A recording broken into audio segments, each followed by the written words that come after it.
Hey, welcome to the Glen Podcast, the best podcast you'll listen to all day. Sponsored by Mission Blueprint. Hey, have you ever seen any crazy shows from the 1970s?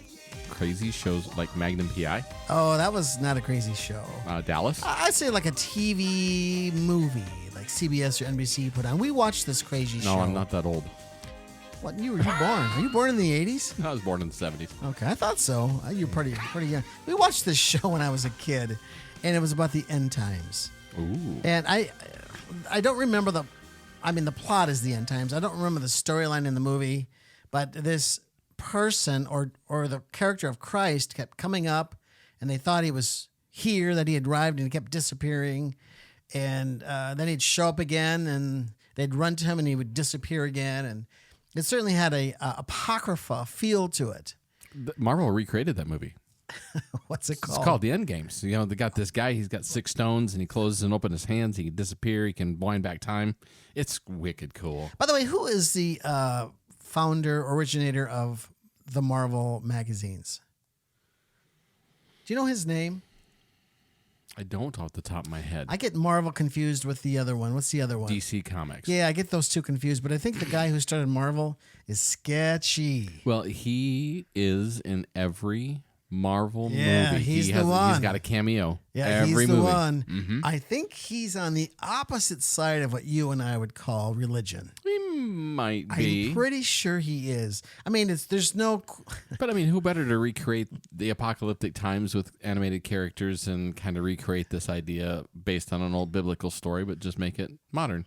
So, ladies and gentlemen, today we're talking about what's happening in the world. Is this the end of the world as we know it? End game. Was that REM? It's the... Anyway, is this of the world? Yeah, is it the end of the world, or are we moving into a new era? Because I think we did a podcast a few months ago, and I did say Jesus is coming back in our lifetime. I think he is. Or we had this wager. We bought boxes. Yeah. Or I'm going to put that big or. Something huge is going to happen. We're going to have a Moses crossing the Red Sea moment. It's coming, and I believe that's either Jesus returns or that huge event is coming in my lifetime. Unless I die today in the car going to Pizza Ranch. There you go. Then I won't see it. That's but it's exciting. It's coming soon because I do not believe God is going to put up with the things that are happening in the world. And by the way, did you know that Joe Biden, according to Comey, is potentially in charge of this, some sort of pedophilia ring, or the U.S. government is, or he's involved in that? That's coming out of the news. I know this is probably coming out next week, but that's happening right now as we speak. And so there's some crazy things. But the impetus for today's podcast is Pope St. John Paul II, the great Catholic Pope of my lifetime. Your Pope as well. Yeah, my Pope. Mm-hmm. Pope on a rope. Yeah. Who is the leader of your church? Jesus Christ. Well, who's the human leader? No, he's not. I mean, he's God, but who's the representative on earth? See, we've always had a human leader, right? We have Adam and Noah, and particularly Abraham, Moses, David. Well, right?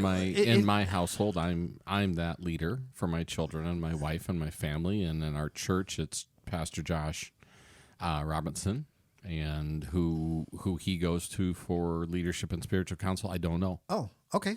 I'm just curious because you grew up Lutheran. Does the Lutheran have like their version of the Pope? Yeah, we've got dioceses and synods and all these different factions and that kind of keep the services streamlined from one congregation to the other. The hymns are the same across, at least when I was a kid. You could go to the Lutheran church on Sunday morning in Lake Benton, or you could go to the Lutheran church in New Ulm, Minnesota, and you pretty much heard the same sermon. You sang the same songs, because all that was all dictated and passed down from the regional diocese. So somebody's in charge. Somebody was making the decisions. And you don't know who that guy is. I'm just curious. No. All right. No. John Paul II, 1970s. I think this is in 76, but I might be corrected. But he said, according to the National Catholic Register, 1978. So it might have been in 78, but the Register reported this. He said this, and I quote, "We are now standing in the face of the greatest historical confrontation humanity has gone through. I do not think that wide circles of the American society or wide circles of the Christian community realize this fully. We are now facing this final confrontation between the church and the anti-church, of the gospel versus the anti-gospel. Now, this confrontation lies within the plans of divine providence. It is trial which the whole church, and the Polish church in particular, must take up.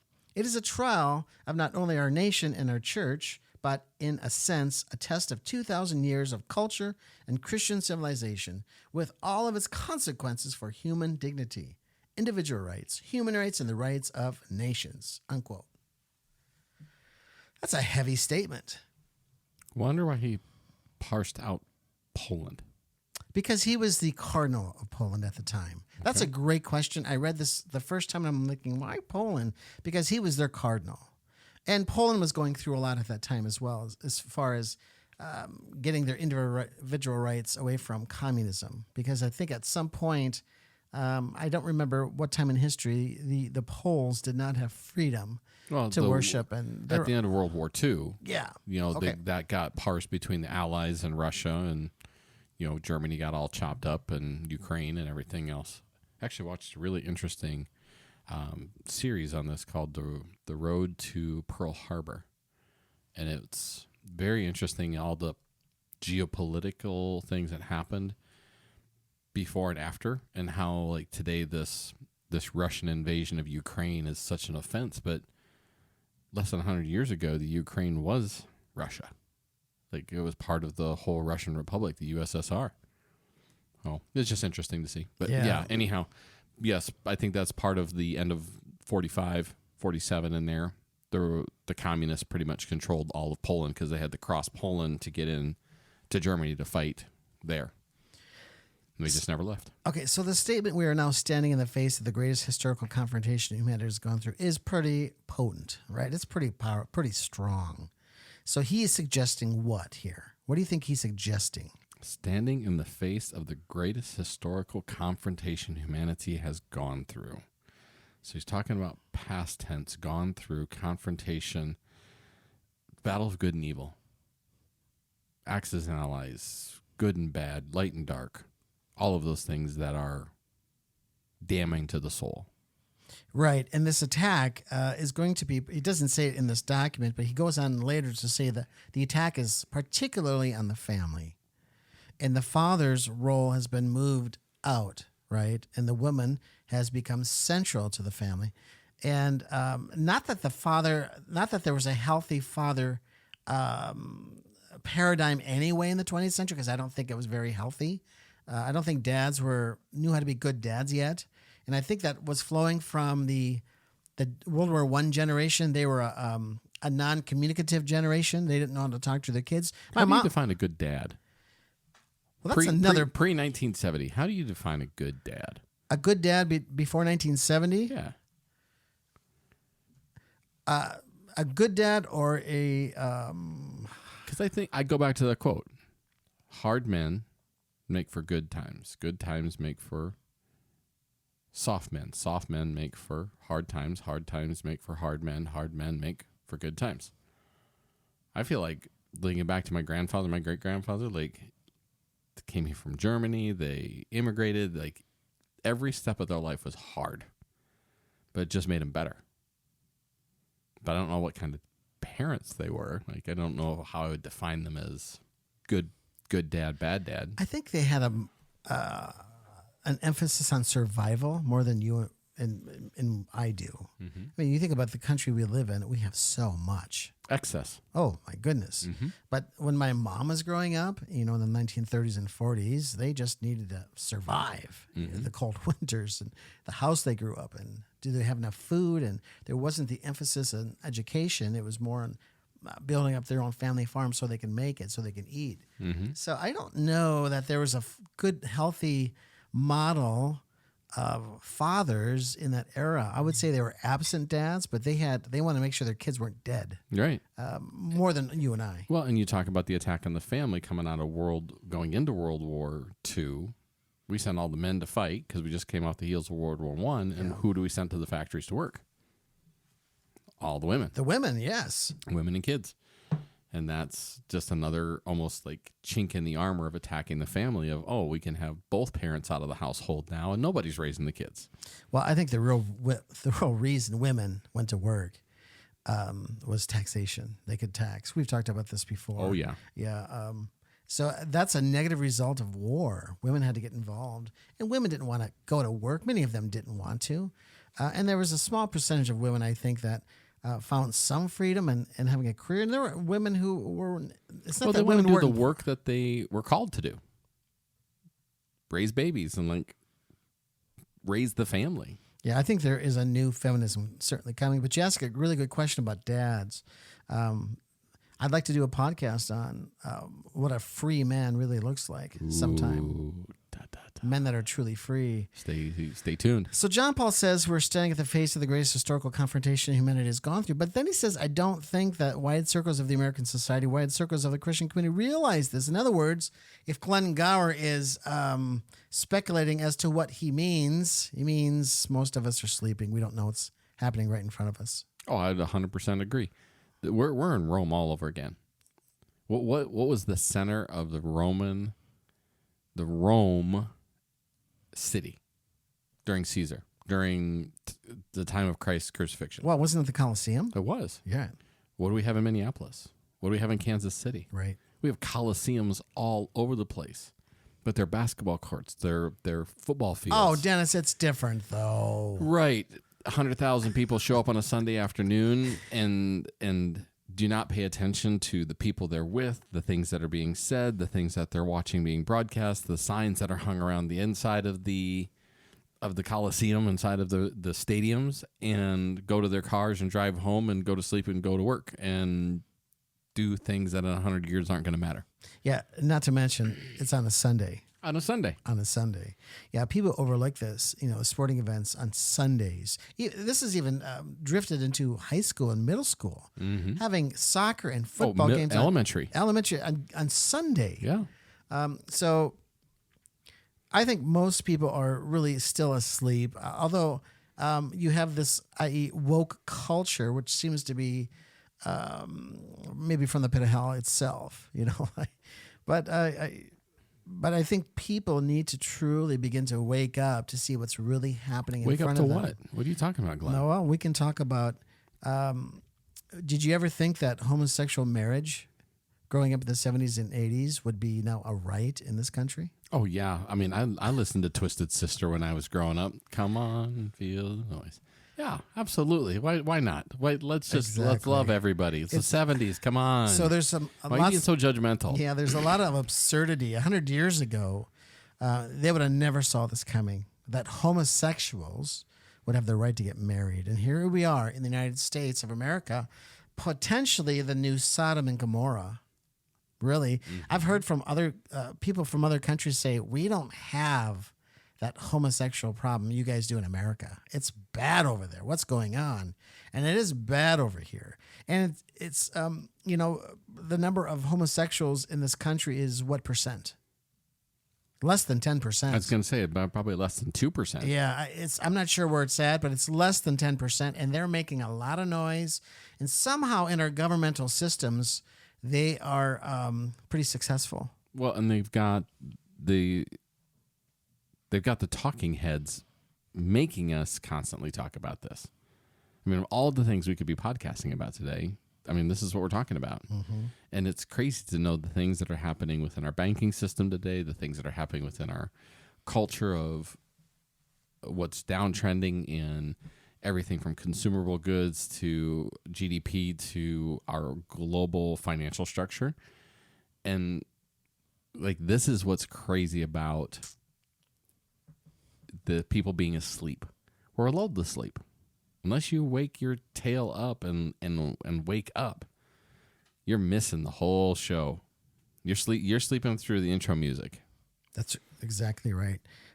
So this continues by saying we are now facing the final confrontation between the church and the anti-church. What do you think John Paul II is saying here? Who is the anti-church? We know Catholics versus everybody else.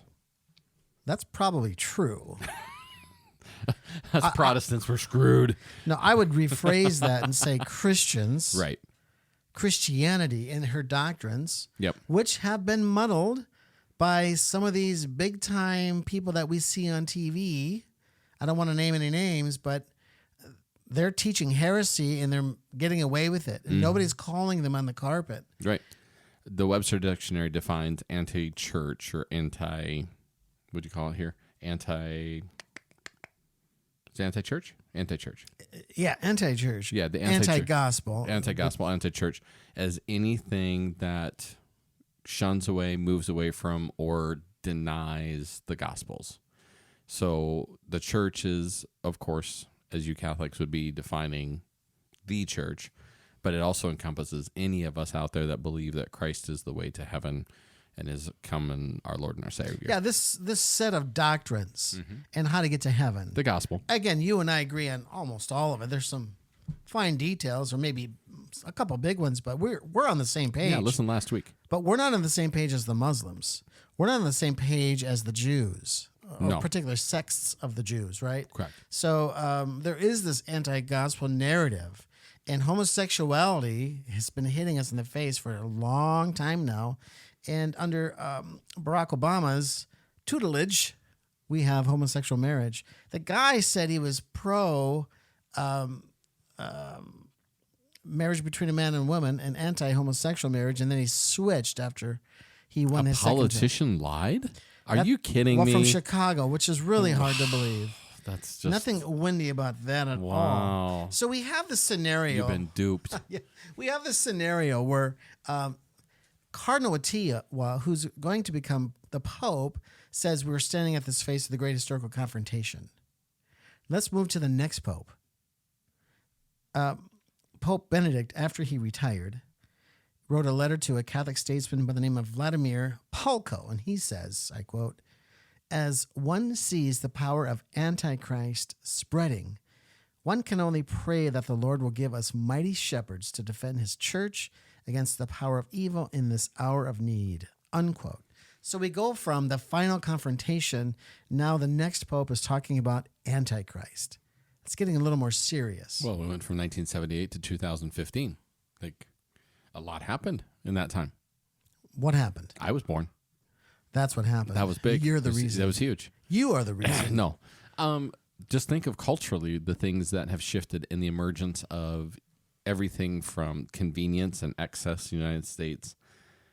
But we had the miniaturization of the computer, and suddenly this technology thing started to enter our life and entertainment.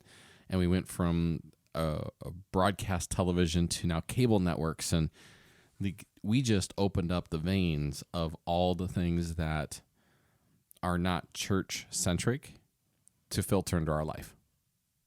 I would say that would be the biggest change to me that I've seen in 35 years, is that from one pope to the other, the evil got let out of the gate. Yeah, there was a saint. What was his name? Judah Malachi? I'll find out. But there was a saint over about 1,000 years ago who saw the 21st century, and he said there will be this black box, and everyone will have a black box in their home. And he saw demons. I believe I got this right. He saw demons coming out of this black box, and taunting us humans. And he said that would, my understanding is that it will be the destruction of humanity. And what is the black box, ladies and gentlemen? First of all, it was the televisions. The televisions were innocent. You know, we watch shows like, we love the Andy Griffith Show.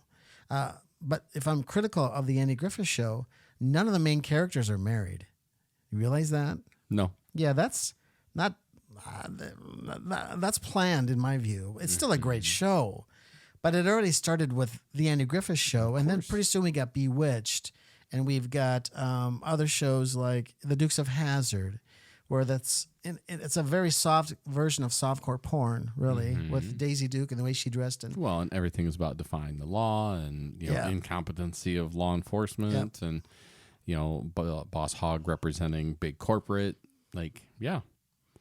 Well, so we're a frog in a pot of water. And, That's right. And from the time of the early parts of the 20th century to now, we are boiling and we don't even know Who's it. watching the thermostat?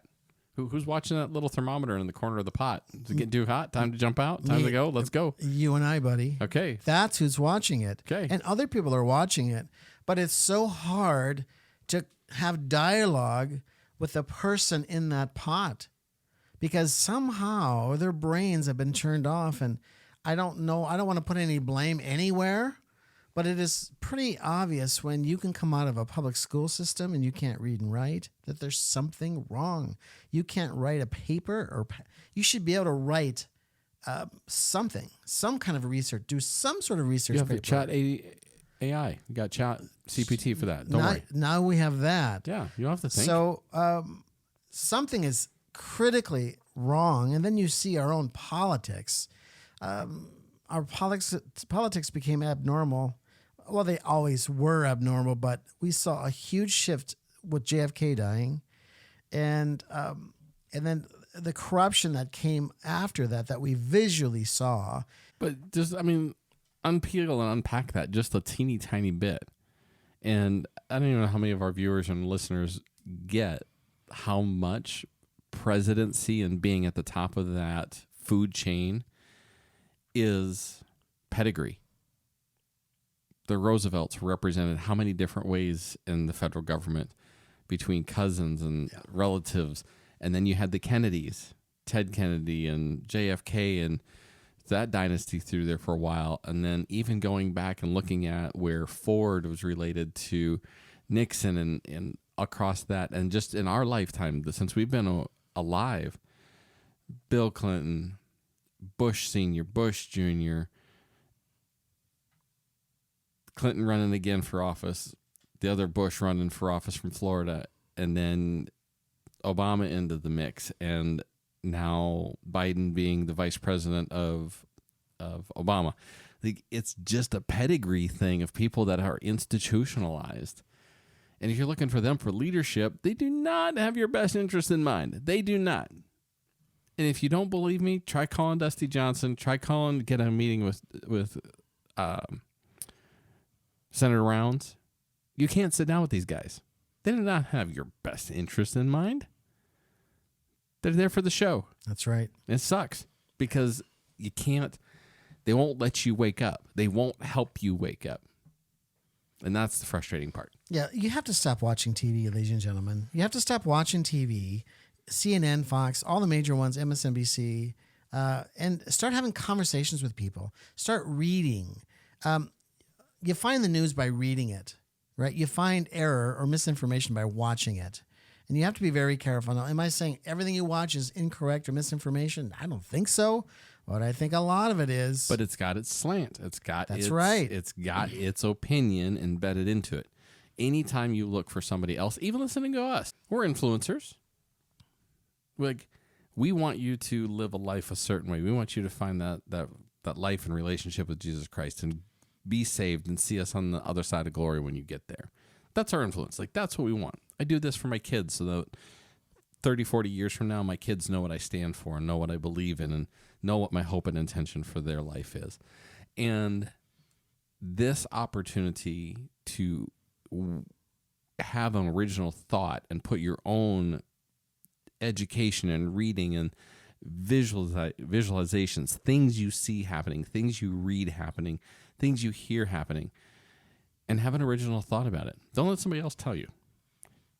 Yeah, it's time to start doing your own research. I saw Tucker Carlson, who has recently been removed from Fox, whether they fired him. And there was a big lawsuit. Dominion filed a lawsuit against Fox News, and Fox News ended up paying like $789 million to Dominion. And yuck, what a mess. And I think Tucker Carlson, his firing was probably based on that lawsuit. I'm not exactly sure. Yeah, that's the Dominion made it part of the lawsuit that in order for their lawsuit to be settled, is Tucker Carlson had to be fired. Oh, that was a part of it. Yeah, that was part of the settlement. Okay. Anyway, Tucker was at the Heritage giving a speech. I think this is before all this went down, but he was talking about ideology and what's really happening in the world. And he mentioned a couple of things. One, he said that there's a few elites who are running the show. That's interesting to think about. And you could, who are they? Possibly the Rockefellers, possibly the DuPonts, possibly the Rothschild family, possibly others, Bill right? Gates, I mean, who knows? Just a few people running the show. But he also said, what's happening in front of us, all this misinformation, and he's blaming all the news organizations. It's really biblical. And he said, I'm an Episcopalian. He said, he said, I'm the bottom of all the Christian religions. We it's really funny, but he said, would you maybe consider taking 10 minutes a day to start praying about what's going on right in front of us in our world? And I thought, bingo, we got to get on our knees and pray. Mm-hmm. So let me just this might be too simplistic, ladies and gentlemen, but pull it together. I'm trying to pull this together. John Paul II, who I believe was a prophet for our time, says we're against this huge confrontation. Pope Benedict in a letter says the power of the Antichrist is growing. Now, where's your evidence for this? One is look at the rise of homosexuality in this country. There's your evidence. Abortion, right? Sanctioned child killing. Right. And child sacrifice. On and on and on, right? Think about all the immorality. Turn on MTV if you don't know what I'm talking about. And I haven't been able to watch MTV for 20 years because it's not what it used to be. It's from the pit of hell. It was pretty good. Yeah. But that's how it always starts. It appears good, but again, you're in this pot of boiling water. Well, here's your breadcrumbs. We're gonna lead you this way. So the end game. What are they really in the end going after?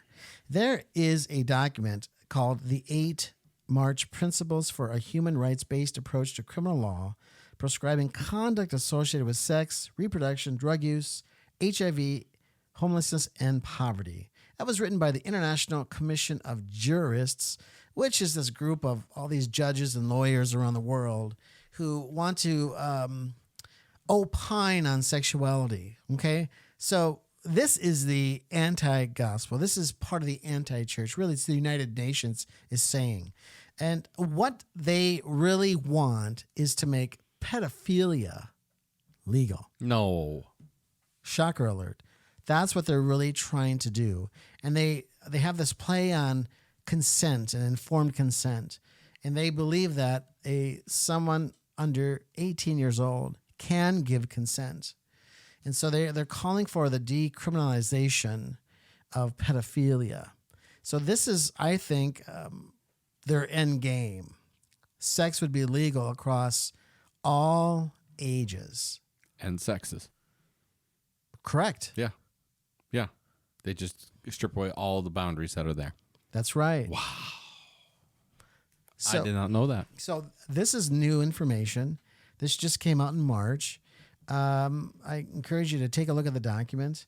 And it's certainly, if you juxtapose it to Humanae Vitae or John Paul's work on the theology of the body, it's blasphemy. What this is saying.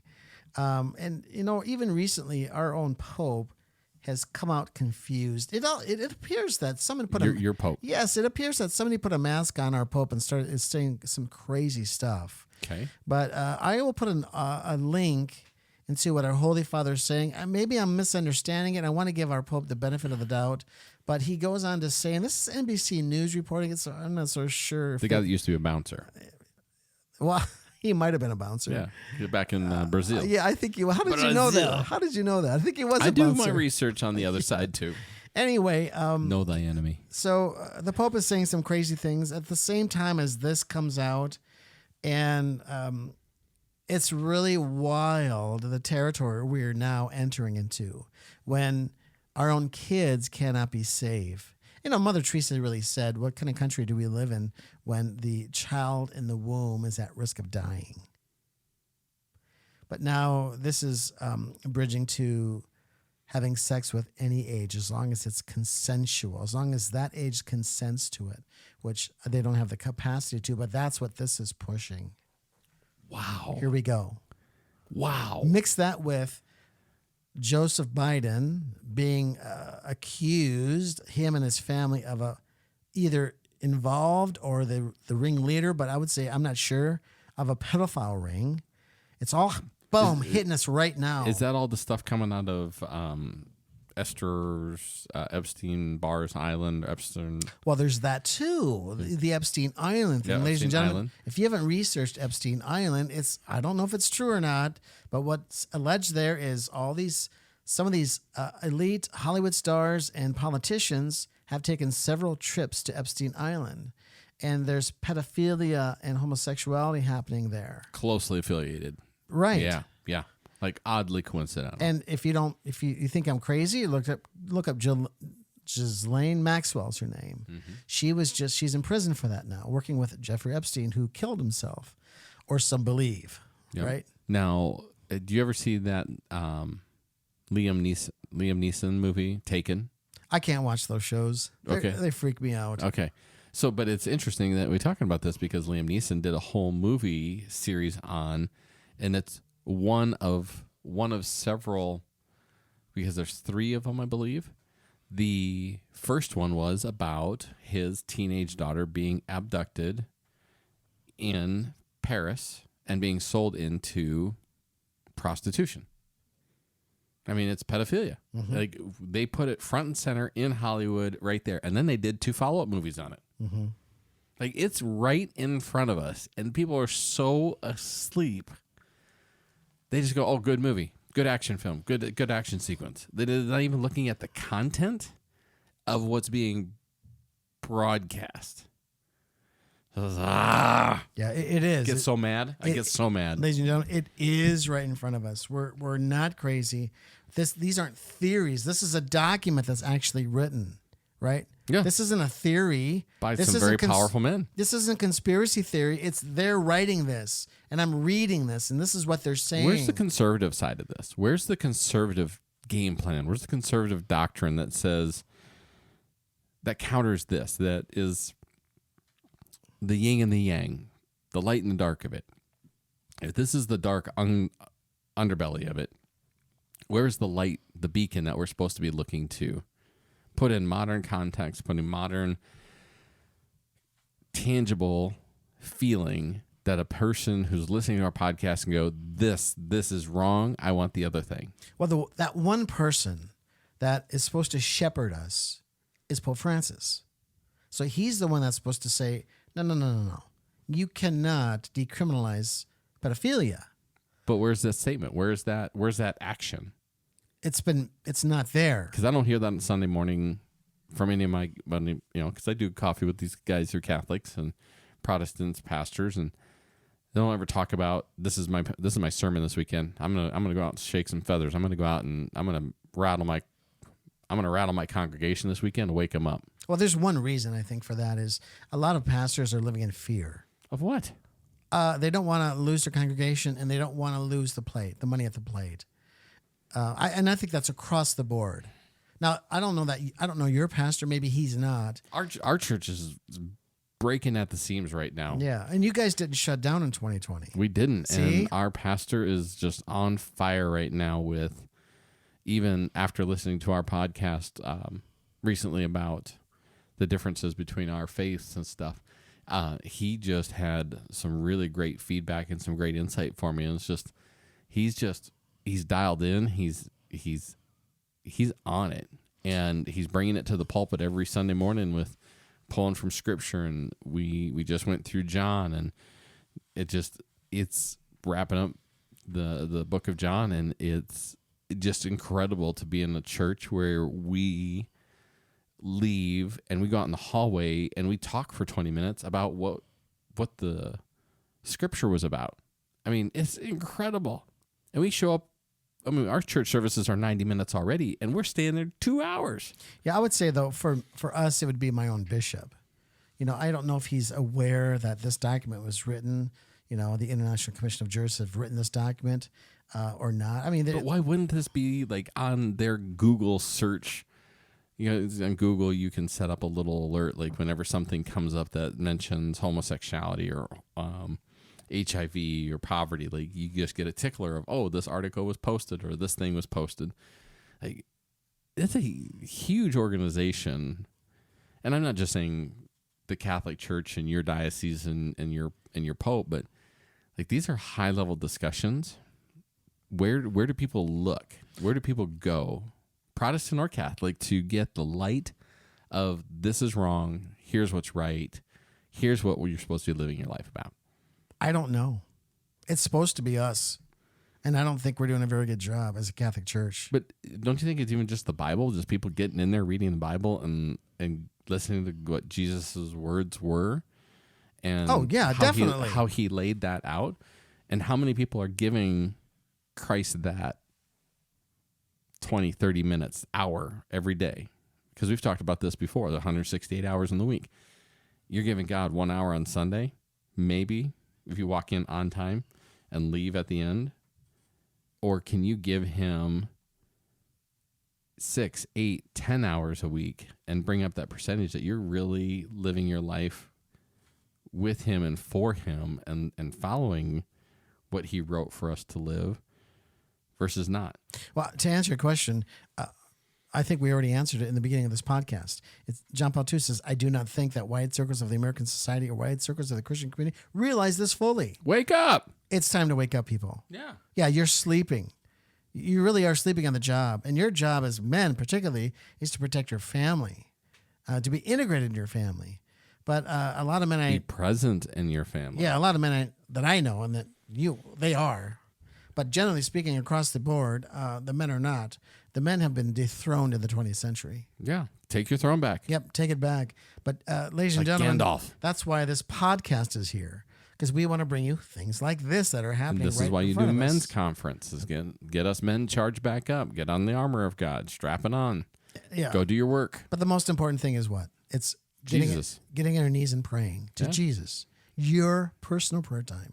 Get a relationship with the guy. Yeah, it's the most important thing. I'll give you the final word. I don't have a final word, man. Then I'll take the final word. I can just keep pounding on this. It's just like people wake up. Like it's time. It's time to pay attention to what you're feeding your heart. It's time to pay attention to what you're feeding your soul. It's time to listen to what you're being told and make a conscious decision to accept or reject, and then formulate an original thought. Go ahead. Final word. I want to hear from you. Satan's been knocking on your door for a long time, and you've let him in. Oh, I love answering that door. You have let him in. It's time to kick him back out. And I don't know what that means for you, ladies and gentlemen. Can I evict Satan? Can I evict him? You can. All right, let's do it. And it's not difficult. It's not very hard. But the thing is, when you're in Rome and you've got food in your refrigerator 24/7 and entertainment at your fingertips 24/7, and anything you want at any time, it's hard to get rid of them, but it's time to get rid of them. It's time to get off that couch, get back in spiritual shape, physical shape, mental shape, and reclaim your identity as being a son or daughter of God the Father. Amen? Amen. Well, that's it, ladies and gentlemen. Realize you are loved. You are loved. You are loved, and may God strengthen the bars of your gates. Let's go. Hey, thanks for listening to the Glen Gower Podcast, sponsored by Mission Blueprint. Mission Blueprint is a nonprofit ministry started by Glen and Jamie to sanctify the family.